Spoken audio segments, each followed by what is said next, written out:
Assalamualaikum warahmatullahi wabarakatuh. Hari ini kita masuk ke pertemuan 10. Kita akan membahas tentang aspek ergonomik dalam interaksi manusia dan komputer. Oke. Ini sudah sempat kita bahas sedikit di pertemuan sebelumnya. Apa itu ergonomik? Di sini pengertiannya adalah faktor kenyamanan kerja yang mempunyai pengaruh nyata dalam hal meningkatkan ataupun penurunan efisiensi dan efektivitas kerja. Nah, aspek-aspek yang akan kita bahas hari ini adalah ada 7, yaitu tentang pengukuran dan antropometrik, aspek ergonomik dari stasiun kerja, ada pencahayaan, suhu dan kualitas udara, kemudian gangguan suara, kesehatan dan keamanan kerja, dan yang terakhir adalah kebiasaan dalam bekerja. Oke. Aspek yang pertama ini adalah pengukuran dan antropometrik. Antropometrik ini adalah ilmu yang berhubungan dengan pengukuran tubuh manusia, contohnya tinggi badan dan juga jangkauan tangan.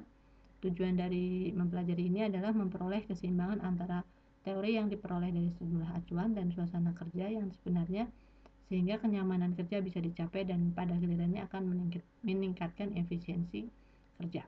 Jadi misalkan kalau untuk pengguna komputer, luas dari keyboardnya berapa, kemudian lebar layar dan sebagainya, ini dipelajari melalui antropometrik, disesuaikan dengan tinggi badan dan jangkauan tangan dari manusia. Kemudian aspek ergonomik dari stasiun kerja yang pertama adalah pemasukan data. Pekerjaan berorientasi pada hard copy lebih banyak memerlukan pengetikan daripada melihat ke layar tampilannya. Jadi kalau misalkan mau mengetik dari cetakan dari kertas cetak ataupun yang lainnya, berarti kita lebih banyak melihat hard copy daripada untuk melihat tampilan layar.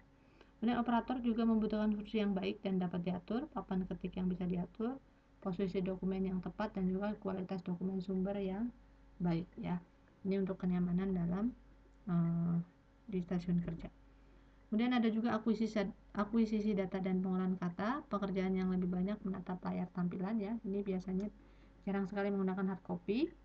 User sebaiknya disediakan layar tampilan dengan kualitas karakter yang baik, kemudian karakter layar yang tinggi, serta kendali kilau yang memadai. Jadi tidak terlalu terang tapi juga tidak terlalu gelap. Sedangkan pekerjaan interaktif, ini yang variatif, user tidak diam di tempat tetapi bergerak dalam pekerjaannya. Contohnya ada banyak, ya, misalkan kasir itu juga dia bergerak, jadi ini lebih interaktif. Kemudian dari yang ketiga adalah pencahayaan. Untuk menghindari kilau yang ditimbulkan oleh layar monitor, biasanya dengan memasang filter atau anti kilau dan pengaturan pencahayaan.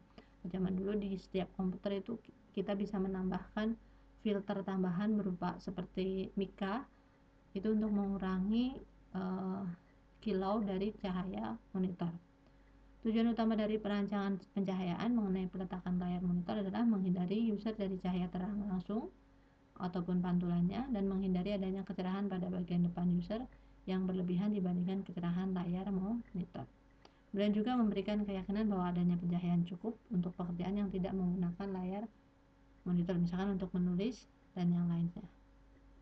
Dan cahaya dalam suatu ruangan bisa berupa cahaya langsung atau cahaya tidak langsung. Contoh letak layar monitor, ini adalah cahaya langsung, cahaya tidak langsung, dan ini adalah cahaya langsung. Kemudian yang keempat adalah suhu dan kualitas udara. Di sini suhu dan kelembapan merupakan faktor yang sangat penting dalam kualitas udara.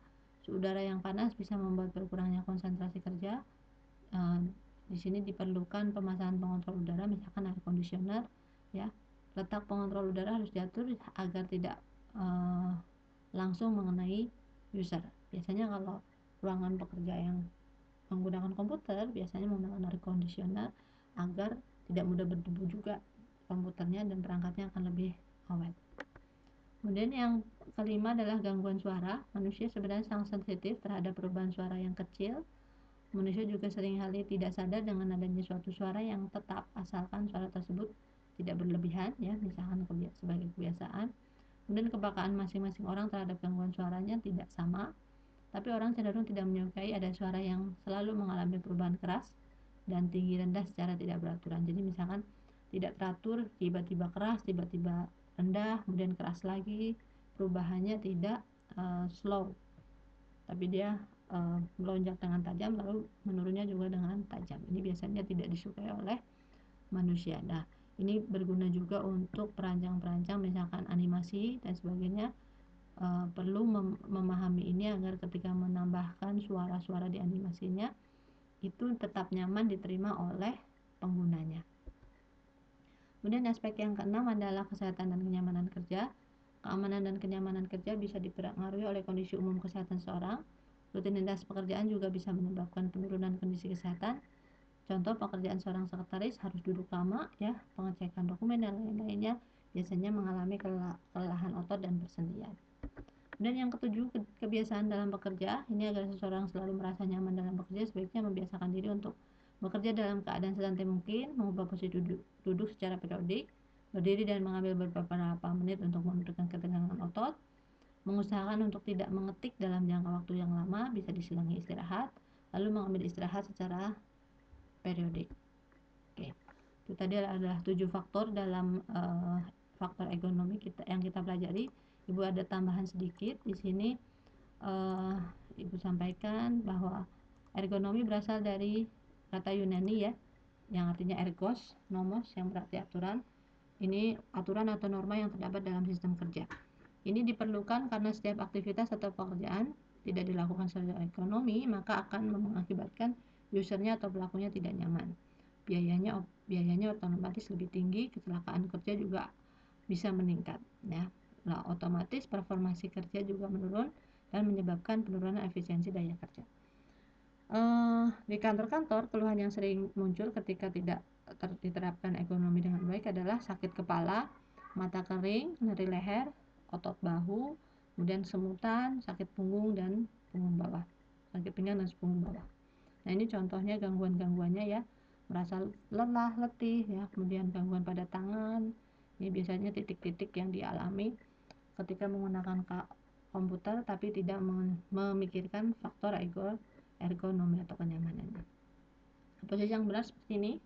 Seringkali kita kalau di rumah juga atau di kantor tidak mengikuti anjuran yang baik, maka biasanya mengakibatkan kelelahan, ya.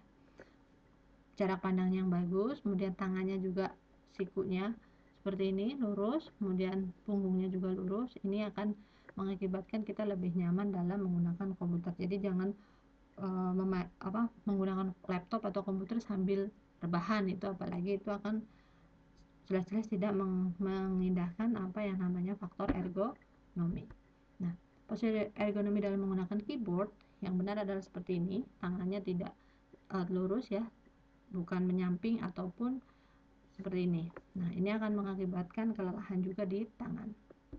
Dan juga di sini juga pemegangan keyboard, posisinya, posisi layar dan sebagainya yang benar dan kurang lebih adalah seperti ini, ya. Cara pandangnya juga minimal 60 cm, tidak boleh terlalu dekat. Nah, ini posisi tangan di atas keyboardnya juga harus membentuk sudut 90 derajat. Nah, ini kurang lebih faktor ergonomi yang kita bahas hari ini. Nanti bisa diterapkan di rumah atau di tempat kerja masing-masing agar intinya untuk faktor ergonomi ini adalah menghasilkan kenyamanan bagi pengguna komputer sehingga tidak menimbulkan tadi, ya, keadaan-keadaan yang tidak diinginkan seperti berkurangnya kenyamanan dalam bekerja. Oke, untuk aspek ergonomi Ibu cukupkan pembahasannya sampai dengan ini. Assalamualaikum warahmatullahi wabarakatuh.